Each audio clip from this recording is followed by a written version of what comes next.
let us move to the next topic, which is the General Overseer of the Redeemed Christian Church of God, that's RCCG, Pastor Enoch Adeboye, urged President Bola Tinubu to act swiftly, wisely, and diplomatically in addressing the growing concerns about the alleged Christian genocide in Nigeria.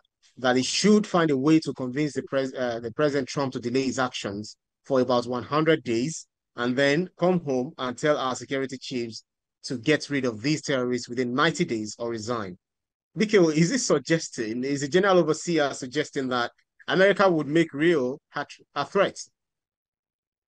Nobody at this stage can say with finality that this is what Trump will eventually do. Because in Trump, you are dealing with an unusual kind of president. Somebody who changed the Ministry of Defense to Ministry of War. Have you ever seen a president call the Defense Ministry of War? So Trump is not your usual regular Joe whom you can predict his actions. And he's been talking about this for more than 8 years. At least 8 years he's been talking about this. So he is kind of fixated on that matter. He believes that those statistics that indicated that terrorism-related deaths in Nigeria are more than 80% of terrorism-related deaths linked to Christians.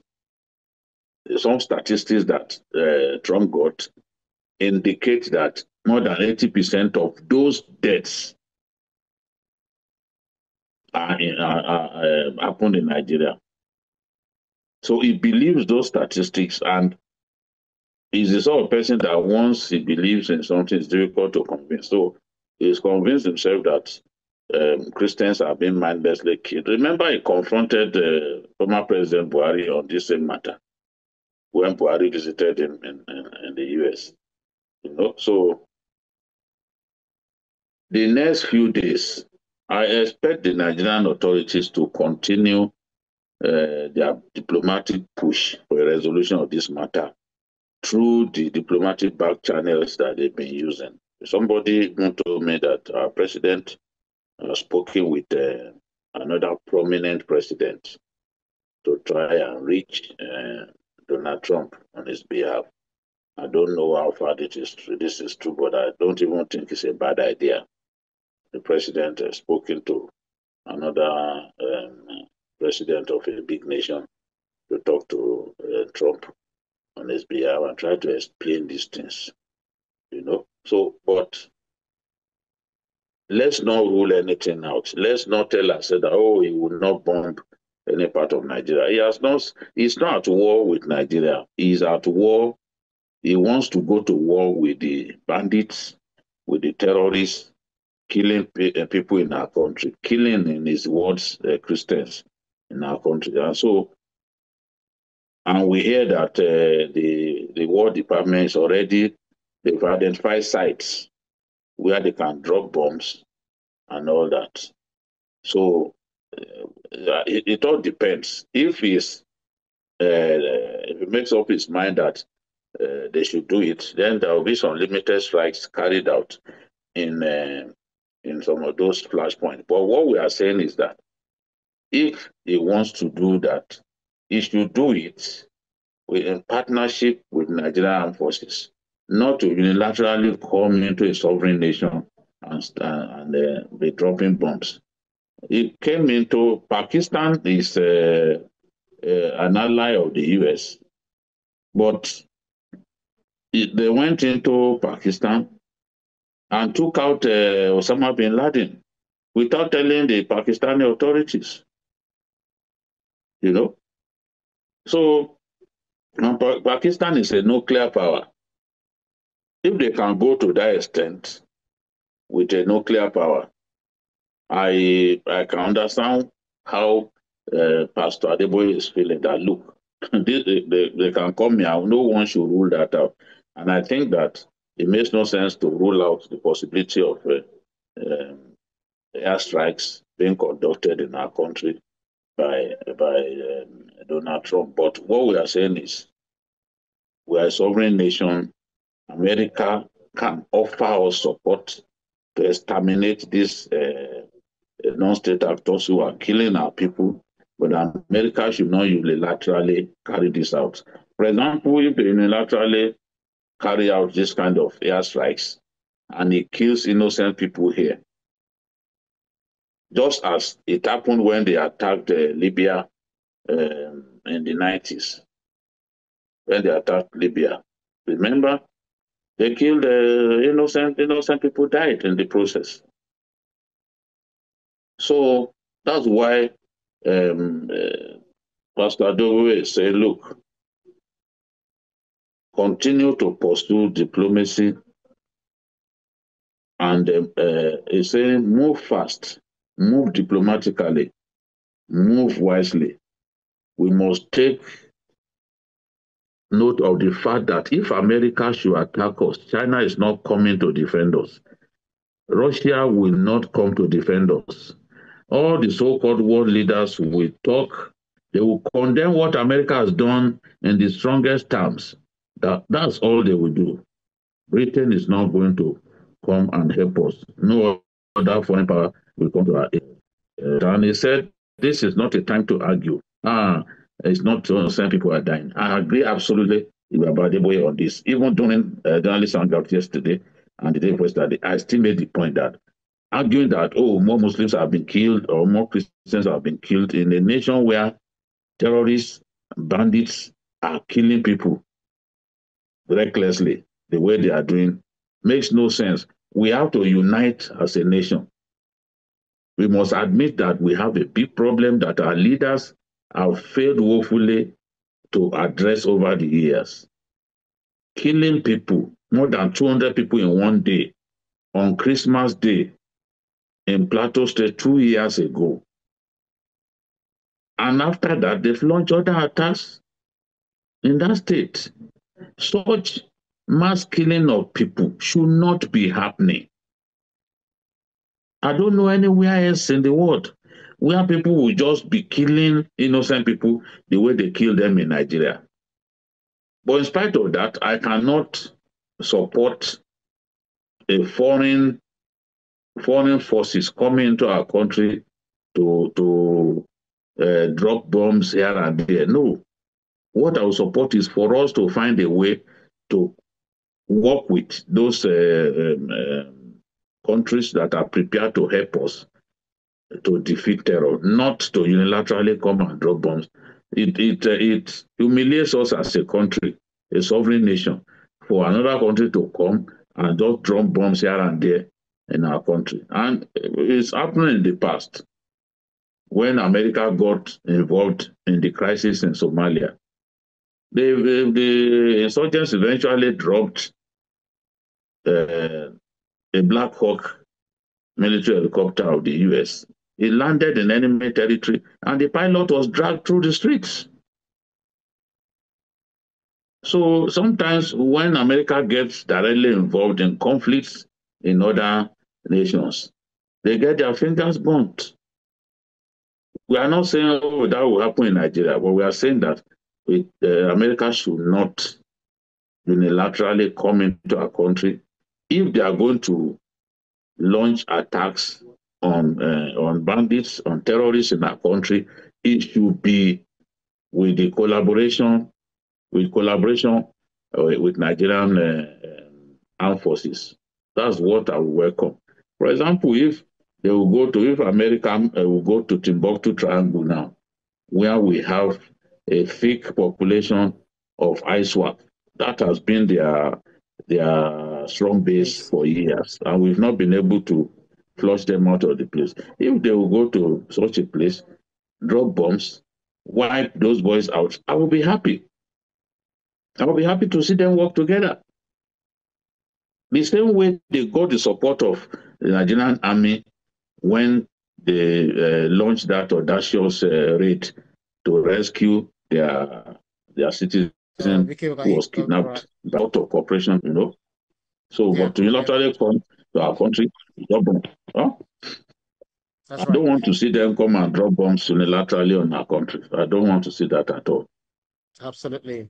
Especially with those who are already saying that America is seeking for a base, somewhere in the Niger Delta, saying that is that where we have the terrorists. People are already coming up with different conspiracy theory that they are not interested in the Christian faith, really, or the Christian people, because if they do, why didn't they give some of the Christians who are applying for visa, that visa, make it easy for them to come in. They're also bombing Venezuela. In fact, it was also established that the boats that were bombed, those people, those casualties were fishermen who were fishing, but Trump claimed that they were drug pushers and they're also pushing to enter the United States of America. Just as you said, that America usually gets their fingers burnt. But at the end of the day, what they do is to apologize, say, yeah, we are sorry, we made a mistake. But let me quickly take two comments before I ask the last question. Olumide Adeyemi says, Pastor Adeboye is right on the money. Give those service chiefs 90 days or bust. Trump's threats are a wake-up call. We have inherited this mess from Buhari, and fake speeches like all is well aren't helping. Zainab Yusuf says, against this hardline, rushing in with ultimatum ignores poverty, fueling terror since 2008. Trump is meddling. That's sovereignty violation under UN rules. Remember Sahel ops backfiring, more civilian deaths incoming. I agree with BKO. Tunde Ogunleye says, Adeboye's family tied to Tinubu adds weight, calling out bad advisors and that misleading IDP return claim is bold. Hawa Mohammed says challenges galore, identifying sponsors without witch hunts, legally tricky under our anti-terror act, relatable to Borno farmers paying bandits just to survive. Diplomacy with Trump might help, but Russia just talk. And let me take this comment. All right, no significant comments here. So, BKO, Pastor Adeboye said that he almost spoke last month rather, when he had the speech of President Bola Tinubu saying that all is well now, that displaced people have returned to their villages. He said the one who wrote that speech does not like the president. He said somebody wrote it, but it was the president who read it. And he's also said there are several people around Tinubu who are not telling him the truth.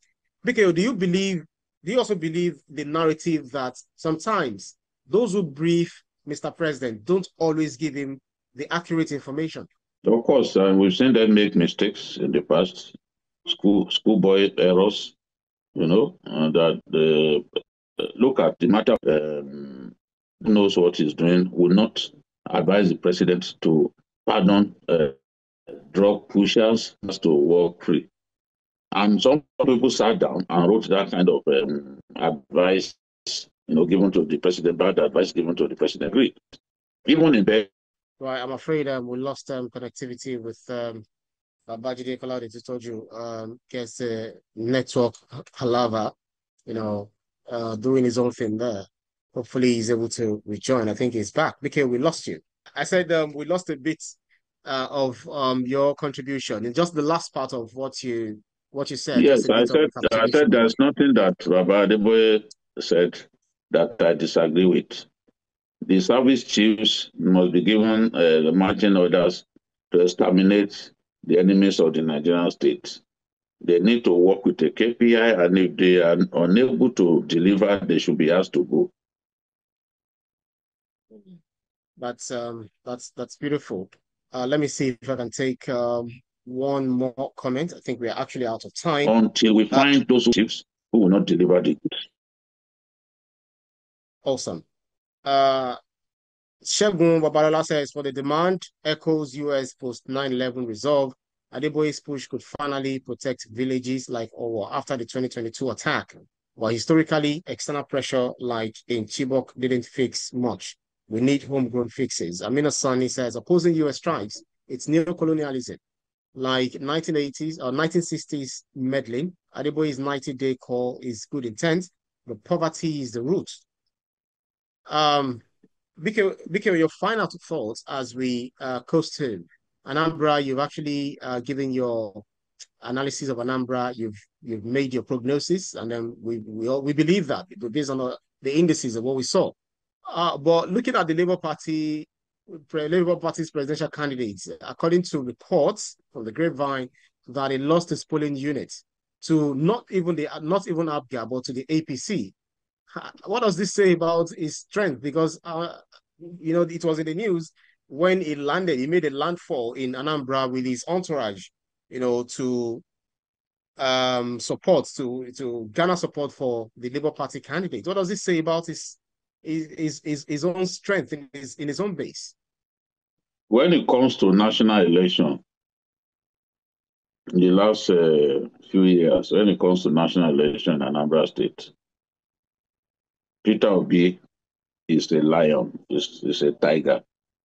But when it comes to state elections, election that has to do with just an. In the last, despite the fact that Soludo opposed him in the presidential election, he couldn't make Soludo pay by winning the House of Assembly elections in that state. So Soludo has always defeated him when it comes to their domestic elections there. So that's what we have seen again today. Even Uche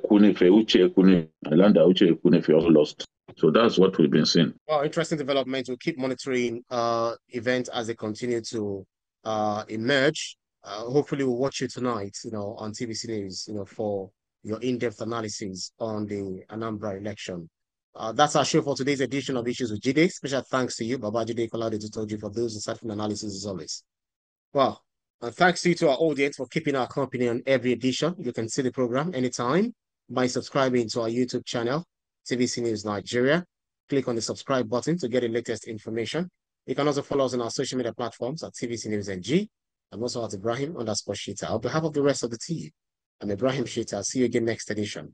Bye for now. Bye-bye, Mikhail.